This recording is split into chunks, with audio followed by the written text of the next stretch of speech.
মাননীয় আমির ডক্টর শফিকুর রহমান সহ উপস্থিত নেতৃবৃন্দ, ব্যবসায়ী নেতৃবৃন্দ, আসসালামু আলাইকুম।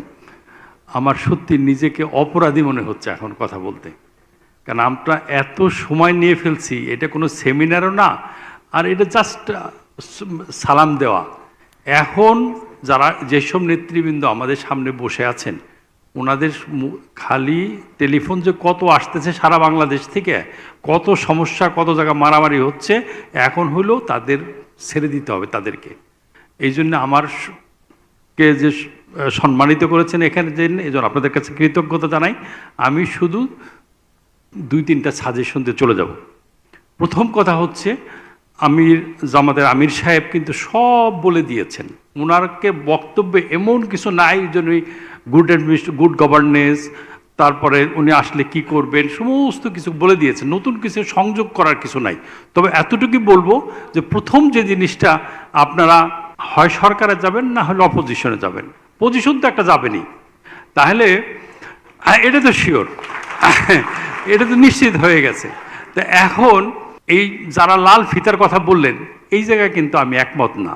গভর্নমেন্ট যদি চায়, লাল ফিতা কোথায় তো ওরা পায়ের নিচে থাকে। লাল ফিতা আমি দেখছি তো, লাল ফিতা কোনো ফ্যাক্টরি না, পলিটিক্যাল উইল। যদি গভর্নমেন্ট ডিজায়ার করে, আমি ধরে নিলাম কথার কথা, এটা আবার কোট করে আবার অন্য জায়গায় দিয়ে দিলেন। আপনি দেশের প্রধানমন্ত্রী, উনি বাণিজ্য মন্ত্রী। বাণিজ্য মন্ত্রী বলবেন যে আমি আমার ডিসিশন নিব, মেজর ডিসিশন হইলে আপনার কাছে আমি আসবো, আমাকে ফ্রিডম দেন। দ্রব্য মূল্য কমে কিনা দেখেন, ওনাকে ফ্রিডম দেন। স্বরাষ্ট্রমন্ত্রী যাকে বানাবেন, বলবেন যে আমি যদি আইন শৃঙ্খলা রক্ষা করতে না পারি, আমাকে বাদ দিয়ে দিন, কিন্তু আমাকে ফ্রিডম দেন। কাকে কোথায় পোস্টিং দিব, কাকে কোথায় কি করবো, চাকরি বাদ দেবো, আমাকে ফ্রিডম দিয়ে দেন। দেখেন সে পারে কিনা।